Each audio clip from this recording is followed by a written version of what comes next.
اس کا مطلب یہ ہے کہ یہ ریاست پاکستان اور اس کا ایک ایک شہری اس قرضے کو واپس کرنے کا پابند ہے. لیکن یہ جو ریاست پاکستان اور اس کا شہری جب یہ قرضہ واپس کرے گا، یہ کیوں اس شک کو مانا گیا کہ ہمیں اس بات کی رسائی نہیں ہوگی کہ ہم نے جو قرضہ لیا ہے ہم نے کس شرط پہ لیا ہے؟ یہ ایک بہت کٹھن سوال ہے اس کا کہ ہم اس کو واپس دینے کے پابند ہیں، ہم تمام شہری پاکستان کے، لیکن ہمیں یہ جاننے کا حق نہیں ہے کہ ہم نے کس شرط پہ یہ قرضہ لیا ہے. نہیں دیکھیں، یہ حق تو تسلیم ہے کہ یہ حق ہر صورت ہے اور یہ ایک جمہوری حکومت ہے اور اس کو ہر صورت اس کا جواب بھی دینا پڑے گا. لیکن یہ بات بھی ساتھ اپنی جگہ اتنی ہی بڑی مسلمہ حقیقت ہے کہ جب آپ کانٹریکچول آبلیگیشن کرتے ہیں تو government of Pakistan in best interest of people of Punjab and Lahore اس لون کو لیتے وقت 3 چیزوں کی بنیادی اس کو پہلے 3 فیکٹرز کے اوپر اس لون کو obtain کیا گیا. نمبر 1 کہ جب یہ ریاست پاکستان اس قرضے کو واپس کرے گی تو یہ گورنمنٹ آف پنجاب کے ان سورسز کے ذریعے جن کی میکسیمم ڈیپینڈنسی لاہور کے ریونیوز کے ساتھ ہوگی، اس کی سسٹینیبلٹی بھی لاہور کے ریونیوز کے ساتھ ہوگی. اب اس کے اندر ایک میرے لیے مشکل یہ ہے کہ جب میں آپ کے سامنے یہ وضاحت پیش کر رہا ہوں تو آپ کو بڑی ہائپوتھیٹیکل لگے گی، لیکن کیونکہ میرے اوپر ایک بائنڈنگ ہے اور وہ بائنڈنگ ایک سرٹن کلوز کے تحت ہے اور یہ کسی صورت بھی آپ کی اس آگاہی کے حق کو مجھ سے چھینتی نہیں ہے، بار صورت یہ بتانا پڑے گا. لیکن یہ پریولیج کیونکہ ایک عدالت اس کو عدالت عالیہ لاہور تسلیم کر دی اور اس نے ہمیں یہ پریولیج گرانٹ کر دی کہ یہ آپ کی کانفیڈینشیلٹی کلوز ملک صاحب آپ کو یہ پریولیج گرانٹ ضرور کرتی ہے مگر آپ کو پابند نہیں کر رہی کہ آپ جب میں پوچھوں آپ سے تو آپ ہمیں جواب نہ دیں. جب قوم آپ سے پوچھے کہ اس قرضے کو آپ نے کس شرط پہ لیا ہے، عدالت نے آپ کو منع نہیں کیا ہے. نہیں، آپ درست فرما رہے ہیں، لیکن اس ججمنٹ کی جو پیرا نمبر 33 ہے وہ کلیئرلی یہ سٹیپولیٹ کرتی ہے جب ہم نے اپنی دقت ان کے سامنے بیان کی کہ یہ قرضہ جب ہم نے حاصل کیا تو جو دینے والے تھے ان کی کیونکہ اپنی ایریاز آف انٹرسٹ تھیں other than the financial gains کہ کس کا کیا بینیفٹ اور لاس ہو سکتا ہے، ان کی ایریاز آف کنسرنز جب ہم نے بتائیں کہ کیونکہ these are bilateral arrangements and China is not just doing that arrangement with Pakistan, they might be doing with so many other countries at the same time. اور یہ ہماری کیونکہ able leadership of chief minister Punjab has negotiated to the lowest rates. So this is in interest of Pakistan. We are on a public record here, sir. یہ فرمائیے گا کیا estimate ہے کتنے لوگ سفر کریں گے اس پہ روزانہ؟ سر یہ ایک محتاط اندازے کے مطابق 2 سے 2.25 لاکھ کمیوٹرز کو انٹرٹین کرے گی. اچھا ملک صاحب، اس کا مطلب یہ ہوا کہ کراچی لاہور کی آبادی اگر آپ 1 کروڑ 10 لاکھ کریں تو یہ پروجیکٹ جو ہے یہ بیسیکلی 1%، 1.5%، 2% لاہور والوں کے لیے اس کا بینیفٹ ہوگا. اچھا یہ فرمائیے گا کیا آپ نے اندازہ لگایا، کیا آپ ٹکٹ چارج کریں گے اس کا جو کہ میٹرو لائن پہ میٹرو اورنج پہ جو سفر کریں گے اس سے کیا ٹکٹ لیں گے آپ؟ اچھا سر، اس میں میری آپ سے سبمیشن یہ ہے کیونکہ یہ آپریشنل اینڈ مینٹیننس کی جو کانٹریکٹ ہوگی اس میں بڑی ساری چیزوں کو ملحوظ خاطر رکھا جائے گا. دیکھا جائے گا کہ ریجن میں جیسے ہمارے بالکل ہمسائے میں نیو دہلی کے اندر جو میٹرو چل رہی ہے وہ آلموسٹ سیم اسپیسیفکیشنز کی اوپر ہے، تو ان کی اس وقت رینٹل کیپیسٹی کیا ہے اور ہماری اور ان کی آپس میں جو کرنسی کی ایکسچینج ریٹ میں فرق ہے وہ کہاں پر ہے، اور کس صورت میں اس کو ریجنل کمپیریزن کے درمیان رکھتے ہوئے اور اس کی cost and viability of the project کو سامنے رکھتے ہوئے جو بیسٹ ریٹس ہوں گے. ابھی اس پر بات نہیں ہوئی، ابھی جب یہ آپریشنل ہوگی، جب اس کی مینٹیننس کی O&M کی کانٹریکٹ سائن ہوگی وہ اس وقت ہوگی جب یہ پروجیکٹ ہم نے 31 دسمبر تک کی ٹائم لائنز دی تھیں. سو اگر if the things would have gone by the book تو پھر ابھی شاید ہم اس پہ بات کر رہے ہوتے. اس سے کافی سادہ منصوبہ ہے. مثال کے طور پہ ملتان کا ابھی جو منصوبہ ہے وہ بس ریپڈ ٹرانزٹ کا منصوبہ ہے. یہ ظاہر ہے کہ یہ ٹرین ہے اور میٹرو لائن ہے، لیکن وہاں پر بھی پرائم منسٹر نے جیسے کہا کہ حکومت نے سبسڈی دی ہے. تمام پبلک ٹرانسپورٹ میں حکومتیں سبسڈی دیتی ہیں. 14 روپے کا ٹکٹ ہے. پرائم منسٹر نے کہا کہ شاید 28 روپے کا ٹکٹ ہوتا ہے اگر بریک ایون کرنا ہو، باقی ہم اپنے پاس سے دیں گے. کیا ہم یہ اسیوم کر رہے ہیں نا کہ یہاں پر یہ ایک سستا ہوگا mode of transport, public transport, اور اس پہ حکومت اپنی طرف سے رعایت دے گی جیسا کہ ہونا دینی ہے. اس کے علاوہ آپ کو لون بھی سروس کرنے ہیں. ابھی آپ کے پاس یہ اندازہ ہے کہ لون سروس کرنے کے ساتھ ساتھ سبسڈیز دینے کے ساتھ ساتھ آپ پنجاب گورنمنٹ جو ہے وہ کتنا اپنے ایکسچیکر کو انکر کر رہی ہوگی، کتنا اس پہ بوجھ ہوگا ماہانہ اس کو پے بیک کرنے کے لیے، ایک اس کو کہ بریک ایون پہ اس کو چلانے کے لیے اور لون سروس کرنے کے لیے، اس کی ایسٹیمیشن ہے؟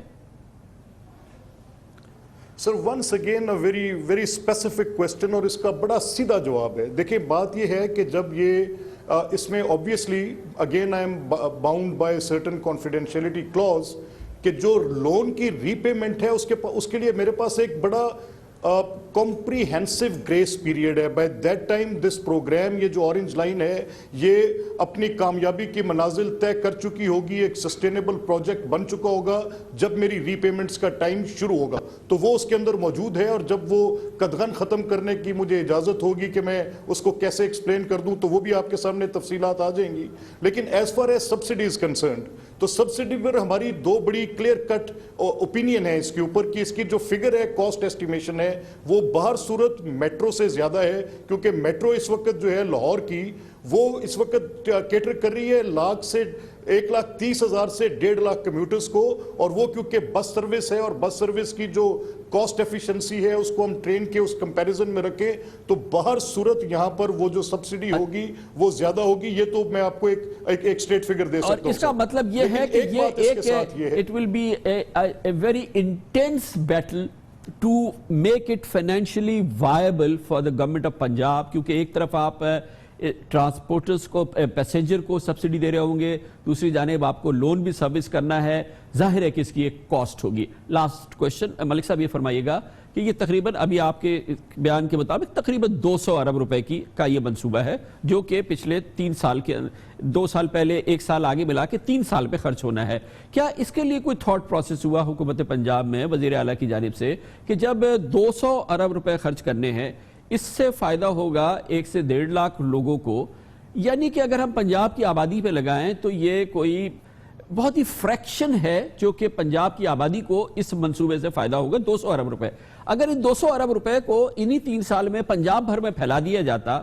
آپ کے اسپتالوں کا بہت برا حال ہے، سرکاری اسپتالوں کی تباہ کن صورتحال ہے، آپ کے پاس ساؤتھ پنجاب میں صاف پانی پینے کو نہیں ہے، بڑے کرٹیکل مسائل ہیں پورے پنجاب کے. اگر یہ 200 ارب روپے اس منصوبے پہ فی الحال نہ لگائے جاتے، یہ 3 سال کے لیے پورے پنجاب میں پھیلا دیے جاتے، تو اس کے اثرات بہت وسیع ہوتے، بڑی آبادی تک اس کے اثرات پھیلتے.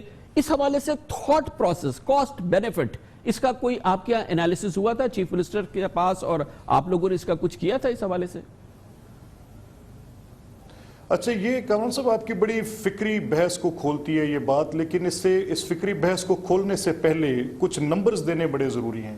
ابھی جو اس وقت حکومت پنجاب کا ٹوٹل بجٹ کا 44.6% ہے، وہ صرف ہم ہیلتھ اور ایجوکیشن پہ دے رہے ہیں. ٹو بی ویری پریسائز 250 ارب روپیہ ہمارا جو 2016-17 کا ہے، اور 333 ارب روپیہ to be exact in education sector, یہ ہمارا 2016-17 کے بجٹ میں ہے. سو دس از 44% آف دا ٹوٹل. ملک صاحب معاف کیجیے گا مخل ہو رہا ہوں، لیکن آپ لاہور میں بیٹھے ہیں، یہ 44% کے بعد میو ہاسپٹل میں، یہ سول ہاسپٹل میں، یہ جنرل ہاسپٹل میں، یہ راولپنڈی کے بے نظیر ہاسپٹل میں، یہ ملتان کے ہاسپٹل میں جو حال ہے، یہ 44% اگر پورا نہیں کر رہا تو یہ مناسب ہے کہ یہ 200 ارب روپے آپ اس میٹرو لائن کے لیے لاہور کے 1% لوگوں کے لیے لگا دیں، اور پنجاب کا یہ حال ہے. آپ 44% کر رہے ہیں، لیکن میو ہاسپٹل کا، گنگا رام ہاسپٹل کا آپ دیکھیں تو صحیح حال کیا ہے. 44% سے کچھ تو حال بہتر ہو جائے. ایک بستر پہ 6 لوگ ہیں سر ایمرجنسی میں. اچھا کامران صاحب دیکھیں، میں اس میں ایک میں دلیل دے سکتا ہوں، ممکن ہے وہ دلیل میری شاید سبسٹینشیٹڈ ہو with the volume of evidence which I will provide, جو شہادت میں اس چیز کی آپ کو دوں گا. دیکھیں، جب آپ ایک بجٹ کی پریپریشن کر رہے ہوتے ہیں، اور یہ ایگزم بینک کے جو پیسے ہیں، اس کو ذرا بنیادی طور پہ تھوڑا سا ڈیفرینشیٹ کر لیں کہ ایگزم بینک جو ہمیں پیسے دے رہا ہے وہ ایک پروجیکٹ اورینٹڈ دے رہا ہے، ایگریڈ فار دس کہ وہ ہمیں اورنج لائن کے لیے پیسے دے رہا ہے، اور ریولوشنائزنگ دا ٹرانسپورٹ اس مقصد کے لیے پیسے دے رہا ہے. ایگزم بینک ہمیں پیسے ہمارے سوشل سیکٹر کی ڈیولپمنٹ کے لیے نہیں دے رہا. بہت بہت شکریہ جناب ملک احمد خان، حکومت پنجاب کے مؤثر ترجمان. بہت بلاغت سے ہمارے سوالوں کا جواب دے رہے تھے. آپ مطمئن ہیں، مطمئن نہیں ہیں، یہ جج کرنا آپ کا کام ہے. Commercial break. اس کے بعد ذکر کرتے ہیں کراچی میں ایک بحران ہے اس وقت. نئے فلیٹ، مکان، دکان، بلڈنگز، ان سب کی منتقلی، خرید و فروخت، سارا معاملہ رکا ہوا ہے. ایک بڑا قانونی حکم دیا ہے سندھ ہائی کورٹ نے، لیکن کیونکہ یہاں پہ آوا کا آوا ہی بگڑا ہوا ہے، لوگ دربدر ہو گئے ہیں. اس کی بات کرتے ہیں چھوٹے سے وقفے کے بعد. 2 کروڑ آبادی والے شہر کراچی میں تقریباً 90% علاقے ایسے ہیں جہاں پر اس وقت فلیٹ، مکان اور اس قسم کی دوسری عمارتوں کی منتقلی، فروخت، خرید اس وقت مکمل طور پہ معطل ہے، ٹھپ ہو چکی ہے. اور اس کی وجہ اس میں کوئی شبہ نہیں ہے کہ کراچی اس وقت بلڈنگ کمپلیشن پلان، جو کہ ایک لیگل ریکوائرمنٹ ہوتی ہے، جو کہ ہر عمارت کے مکمل ہونے پہ متعلقہ اتھارٹی دیتی ہے، جو کراچی میں بلڈنگ کنٹرول اتھارٹی ہے، اس کی منظوری کے بغیر اس وقت کراچی جو ہے وہ کثیر المنزلہ عمارتیں، فلیٹس، مکانات اور پورشن سے بھرا ہوا ہے. ایک جنگل ہے اس قسم کی عمارتوں کا. لیکن 2 ہفتے پہلے سندھ ہائی کورٹ کی جانب سے دیے جانے والے احکامات کے باعث شہر میں ان تمام فلیٹس، مکانات، پورشنز اور دکانوں کی لیز، سب لیز اور سیل ڈیڈ کا کام مکمل طور پہ بند ہو گیا ہے. کراچی میں یہ کام اس وقت رک چکا ہے. جسٹس ندیم اختر کی سربراہی میں 2 رکنی بینچ نے غیر قانونی تعمیرات کے خلاف پٹیشن کی سماعت کرتے ہوئے حکم دیا تھا کہ Sindh building control authority ordinance 18G کے مطابق کوئی بھی سب رجسٹرار کسی بھی نئی تعمیرات کی منظور شدہ پلان کے بغیر کسی جگہ کی lease, sub lease, sale deed نہیں کرے گا. اور اس طرح سے یہ کام رک گیا. یقینی طور پہ قانونی حکم ہے، قانون کی پاسداری کا حکم دیا گیا ہے، لیکن کیونکہ یہاں کا آوا ہی بگڑا ہوا ہے، اس لیے یہ پورا کام فوری طور پر رک گیا. اب وہ افراد بھی جائیداد اپنے نام کرانے کے لیے در بدر گھومنے پر مجبور ہو گئے ہیں جو بلڈرز کے قبضے لینے یا پھر کاغذات کی جانچ پڑتال کے بعد فلیٹس، دکان یا ایڈوانس یا پوری رقم دے چکے ہیں. یہ لوگ ادائیگیاں کر چکے ہیں. اس پابندی کی وجہ سے کئی افراد کا بینکوں سے ہوم فائنینس کا قرضہ بھی رک گیا ہے. بینکنگ فائنینس جو گھروں کے لیے ہوتی ہے وہ بھی رک گئی ہے. واقعی ایک بہت بڑا بحران ہے اور آپ سن سکتے ہیں ان شہریوں کی بپتا. پورا کراچی کا کام انہوں نے بند کیا ہوا ہے. پچھلے بھی جتنی بھی سیلڈیڈ ہیں، سب لیزیں ساری بند کر دی ہیں، جو کہ 2013 سے پہلے کی بھی ہیں اور 79 سے پہلے کی بھی ہیں. پورے کراچی کے اندر ڈی ایچ اے کو چھوڑ کے 90% لوگوں کے پاس کمپلیشن ہے ہی نہیں، تو لوگ کس ادارے کے پاس جائیں گے؟ ایک آدمی پیسے دے رہا ہے، گورنمنٹ کو ریونیو آ رہا ہے، تو آپ یہ دیکھیں کہ ایک ہفتے میں اربوں روپے کا نقصان ہو گیا. اس وقت ان کے سودے ہو چکے ہیں، انہوں نے پیمنٹ دے چکے ہیں. اب اگر سیل ڈیڈ نہیں ہوگی تو ان کی پیمنٹ تو پھنس گئی. یہ تو 50 سال 60 سال سے بنے ہوئے ہیں، اس کا کمیشن کہاں سے آئے گا بتائیں؟ اور نہ ہی آرڈر میں لکھا ہوا ہے. میں یہ بھی واضح کر رہا ہوں، آرڈر میں یہ نہیں لکھا ہوا ہے. ہائی کورٹ نے جو آرڈر کیے ہیں وہ انلیگل کنسٹرکشن جو ہو رہی کراچی کے اندر اس پہ آرڈر کیا ہے. نیولی کنسٹرکٹڈ آرڈر کورٹ نے دیا ہے کہ اس کا نہ کریں آپ لوگ، لیکن یہ 10 سال 15 سال 20 سال پرانی جو بھی اس کو بھی منع کر رہے ہیں. پچھلے جو لوگوں کے ہیں سب بنے ہوئے ہیں، جو ابھی جو لیز کروائیں گے، جو اور سب لیز ہوگا، یہ کہاں جائیں گے؟ وہ کیا کریں؟ کہاں سے لائیں گے؟ کہاں سے لے کر آئیں؟ وہ نہ بلڈرز ہیں نہ کوئی ہے اس کے اندر بیٹھا ہوا. اندر فلیٹس اپنے بنے ہوئے ہیں، بلڈر نہیں ہے، کہاں سے لے کے آئے گا جا کے؟ وہ لیڈ کرانے کے لیے انہوں نے اب یہ کہتے ہیں ہم تو کوئی کام ہی نہیں کر رہے، اس میں یہ پکڑا ہے، اس میں یہ ہے، یعنی کام جان بوجھ کر ڈیلے کیا جا رہا ہے. واضح رہے کہ کراچی بلڈنگ اتھارٹی کو تحلیل کر کے سندھ بلڈنگ کنٹرول اتھارٹی 2013 میں تقریباً 4 سال پہلے وجود میں آئی تھی، جبکہ عدالتی احکامات کی درست تشریح نہ ہونے کی وجہ سے اب نئی تعمیرات تو کیا، سب رجسٹرار 20 سال پرانے فلیٹس، مکانات کی سب لیز، سیل ڈیڈ وغیرہ کرنے سے ڈر رہے ہیں، وہ نہیں کر رہے، یا جو بھی وجہ ہے، یا ایک ماحول ایسا بنا دیا ہے جس سے رشوت کی شرح بڑھے. لیکن اس میں کوئی شک نہیں ہے کہ بلڈنگز کے کمپلیشن کے حوالے سے، کراچی میں بلڈنگز کی تعمیرات کے حوالے سے، بلڈنگ کنٹرول اتھارٹی میں کرپشن کے حوالے سے آوے کا آوا ہی بگڑا ہوا ہے. اس پوری صورتحال پہ کراچی کے ایک سب رجسٹرار کہتے ہیں پبلک تو پریشان ہے، اور جو کورٹ کے آرڈرز ہیں اس کو ہم فالو کر رہے ہیں. کورٹ نے آرڈر کیے ہیں کہ کمپلیشن ود آؤٹ کمپلیشن کوئی document sub lease sale deed نہ کی جائے. لاس میں تو کافی ہے، میرے خیال میں 70% لاس ہے. ریونیو میں تو 70% لاس ہو رہا ہے. گورنمنٹ کو بھی لاس ہے اور ڈاکیومنٹ تو ڈیفینیٹلی بہت کم ہوئے ہیں. کمپلیشن یہاں پر 90% ہے ہی نہیں، 10% ہے. تو اس وجہ سے کام تھوڑا شارٹ ہو گیا ہے. ریونیو کا بہت بڑا لاس ہے. جب ہم اتنا کام آتا تھا ابھی کچھ بھی کام نہیں ہے. تقریباً 10 سے 20 ڈاکیومنٹ آتے ہیں ویسے, نہیں تو 80-90 ڈاکیومنٹ ڈیلی آتے تھے. 90% تو یہاں پر کمپلیشن نہیں ہے کسی کے پاس بھی. پبلک پریشان تو ہے, لیکن یہ ہے کہ اب یہ کورٹ کا ڈیسیجن ہے کہ کمپلیشن سرٹیفکیٹ لیں, اس کے بغیر آپ کوئی ٹرانزیکشن نہ کریں.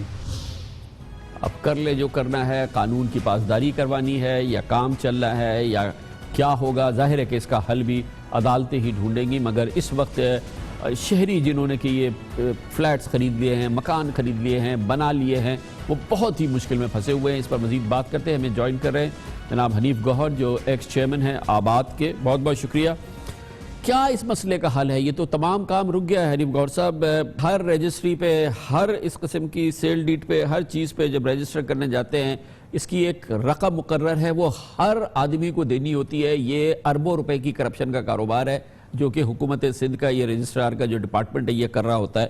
یہ بتائیے گا کہ اب انہی لوگوں نے اس عدالتی حکم کی یہ تشریح کی ہے کہ 2013 سے بھی پہلے کی جتنے بھی اس قسم کے معاملات ہیں سب روک دیے ہیں. کہا ہی جا رہا ہے کہ ایک ماحول بنایا گیا اور اس کے بعد اب یہ جو ریٹس ہیں ان کو ڈبل کر دیا جائے گا. یہ صحیح کیا ان لوگوں نے 2013 سے پہلے کی بھی تمام یہ عمل کو روک دیا ہے, اس کے لیے کیا کریں؟ آپ نے بجا فرمایا. یقیناً اس کی کلیریفیکیشن سندھ ہائی کورٹ کو دینی چاہیے, کیونکہ اس میں یہ فیصلے میں بھی یہ لکھا گیا ہے کہ نیولی کنسٹرکٹڈ بلڈنگ. تو نیولی کنسٹرکٹڈ بلڈنگ کا مطلب یہ ہوا کہ جو پچھلی جو سیل ڈیڈی ہوئی ہیں تو یقیناً جو سب رجسٹرار کو اس کو کنسیڈر کرنا چاہیے اور ان کی ٹرانزیکشنز کو نہیں روکنا چاہیے, کیونکہ اس وقت جو ہے تو شہر میں اور ملک میں بے چینی پائی جاتی ہے. ساری کی ساری ٹرانزیکشنز رک گئی ہیں. جو ایک عام آدمی نے جو گھر لیا تھا, اگر وہ 10 سال پہلے یا 5 سال پہلے کسی بھی وجہ سے اس کی ٹرانزیکشن نہیں کر سکے, سیل ڈیڈ نہیں کروا سکے, تو اب جب وہ رجسٹرار کے پاس جا رہے ہیں اس فیصلے کے بعد, تو تمام سب رجسٹرار نے کراچی میں تقریباً کام بند کر دیا گیا ہے اور وہ کہتے ہیں کہ آپ لے کر آئیں اس کا پچھلا فیصلہ. اب جو 15 سال پہلے 10 سال پہلے جو بلڈر تھے جو پروجیکٹ کو ڈیلیور کر چکے تھے, ٹرانزیکشنز کر چکے تھے, یقیناً کئی لوگ اس پروفیشن سے آؤٹ ہو چکے ہیں, کئی لوگ اس ملک سے باہر جا چکے ہیں. اس وجہ سے ہے تمام لوگوں کو جو ہے تو پریشانی کا سامنا ہو رہا ہے. اور میں حکومت سندھ سے اور آنریبل ہائی کورٹ سے یہ استدعا کروں گا کہ وہ اس پر نظر ثانی کریں اور عام لوگوں کو مد نظر رکھتے ہوئے اس فیصلے کی تشریح کریں. بہت بہت شکریہ. حنیف گوہر ایکس چیئرمین آباد ہمارے ساتھ موجود تھے. خبر سے بریک اور اس کے بعد ذکر کریں گے تحریک انصاف. جناب عمران خان کا بڑے سے بڑے نعرے میں یہ نعرہ ہے کہ ملک میں احتساب ہونا چاہیے. خود ان کی حکومت ہے خیبر پختونخوا میں, وہاں پر احتسابی نظام انہوں نے متعارف کرنے کی کوشش کری, مگر اس کا جو حال ہوا ہے اور وہ جس حال میں ہے یقینی طور پہ یہ بہت بڑی تشویش کا باعث ہونا چاہیے جناب عمران خان کے لیے بھی اور پاکستان تحریک انصاف کے لیے بھی. خیبر پختونخوا میں ان کے احتسابی نظام کا کیا اثر ہے یہ آپ کو دکھائیں گے چھوٹے سے وقفے کے بعد. کرپشن کا خاتمہ اور بھرپور احتسابی نظام, یہ پاکستان تحریک انصاف اور عمران خان کا ایک بہت اہم سلوگن ہے. مگر یہی احتساب کا نعرہ لگانے والی پی ٹی آئی کی حکمرانی صوبہ خیبر پختونخوا میں ہے. وہاں پہ یہ ایک رول ماڈل بننا چاہیے, مگر وہاں پہ خیبر پختونخوا میں پاکستان تحریک انصاف کا لایا ہوا احتسابی نظام اس وقت تتر بتر نظر آتا ہے اور بہت ہی بری صورتحال میں ہے. ایک سال کے دوران خیبر پختونخوا کے احتساب کمیشن کے ڈی جی یعنی کہ ڈائریکٹر جنرل کی تقرری کے لیے اخبار میں 3 بار اشتہار دیا جا چکا ہے, لیکن شاید مطلوبہ قابلیت کا کوئی شخص اس عہدے کے لیے اپلائی بھی نہیں کرنا چاہتا. یہ عہدہ خالی ہے اور یہ بات اسی وجہ سے یہ بات سمجھ میں آ رہی ہے کہ 14 مہینے سے اس کے خیبر پختونخوا کے احتساب کمیشن کا کوئی مستقل سربراہ نہیں ہے, جبکہ احتساب کے حوالے سے عمران خان کے دعوے کسی سے چھپے ہوئے نہیں ہیں. ہمارا نیب آزاد ہے, وہ کسی میں امتیاز نہیں کرے گا, کسی کو بچائے گا نہیں. جو ہماری نیب ہوگی وہ بالکل فرق نہیں کرے گی کسی میں, اپوزیشن میں, گورنمنٹ میں, اور ہم بالکل انٹرفیئر نہیں کریں گے. کے پی میں پہلی دفعہ ایک آزاد احتساب بنانے کی کوشش کی گئی. جو اب ہم احتساب بنائیں گے, آپ کو جو ڈی جی احتساب لے کے آئیں گے, جو کمیشن بنائیں گے, انشاءاللہ وہ غلطیوں سے سیکھ کے آئے گے. ایک زبردست قسم کا احتساب ایکٹ آپ لے کے آئے ہیں جو پہلے سے بھی زیادہ مضبوط ہے. ہمارا احتساب آزاد ہے, کسی کو جواب دہ نہیں ہے, اور یہی ہے انصاف. مگر صورتحال بہت ہی مشکل ہے کیونکہ کے پی کے اسمبلی نے پچھلے سال 4 فروری کو احتساب کمیشن کے قانون میں کچھ تبدیلیاں کی تھیں اور جس کے ایک ہفتے کے بعد وہاں پر ایک تلاطم پیدا ہو گیا تھا, کیونکہ اس وقت کے احتساب کمیشن کے سابق director general lieutenant general Hamid Khan نے فوری طور پہ اپنے عہدے سے استعفیٰ دیا تھا. اس استعفے کے چند روز بعد کمیشن کے چیف انویسٹیگیٹو آفیسر بھی مستعفی ہو گئے تھے. اور اب ایک تازہ مسئلہ یہ ہے کہ نہ صرف یہ کہ کے پی کے کا احتساب کمیشن ایک قائم مقام کی سربراہی میں چل رہا ہے، بلکہ احتساب کمیشن کی تشکیل کو 2.5 سال گزرنے کے باوجود کمیشن کے قواعد و ضوابط بھی موجود نہیں ہیں. یہ کے پی کے کا ایک بہت بڑا مسئلہ ہے، جس کی وجہ سے احتساب کمیشن کا تمام عملہ اس وقت کانٹریکٹ پہ کام کر رہا ہے، گویا ٹیکے پہ کام کر رہا ہے. اور ایک اور اہم بات آپ کو بتا دیں کہ یہ کانٹریکٹ کی مدت اس کے پی کے احتساب کمیشن کے کانٹریکٹر امپلائیز کی مدت ملازمت اس ماہ کے آخر میں یعنی 3 روز بعد ختم بھی ہو رہی ہے. فی الحال اس کو رینیو بھی نہیں کیا گیا ہے. یہ کیفیت ہے. شاید یہی وجہ ہے کہ عمران خان کو پرسوں خیبر پختونخوا میں احتسابی نظام کی ناکامی کا اعتراف کرنا پڑا. ہمارا جو احتساب تھا، جس طرح پختونخوا کا احتساب کو چلنا چاہیے تھا، مجھے افسوس سے کہنا پڑتا ہے کہ ہم کامیاب نہیں ہوئے. لیکن فکر نہ کریں، ہم احتساب جس نے کچھ بھی کیا ہے، چاہے تحریک انصاف کا یا دوسری پارٹی کا ہو، پختونخوا میں جس نے بھی کسی قسم کی کرپشن کیا وہ بچ کے نہیں جائے گا. یہ آپ مطمئن ہوں گے. لیکن بہرحال یہ ناکامی ہے کیونکہ 4 سال ہو گئے ہیں اور احتسابی نظام نہیں ہے. اس پر مزید بات کرتے ہیں. پشاور جائیں گے جہاں پر ہمارے بیورو چیف صفی اللہ گل موجود ہیں. بہت بہت شکریہ صفی اللہ صاحب. بتائیے گا کیوں نہیں چل پایا احتسابی نظام، کیوں نہیں یہ ڈھانچہ بن سکا؟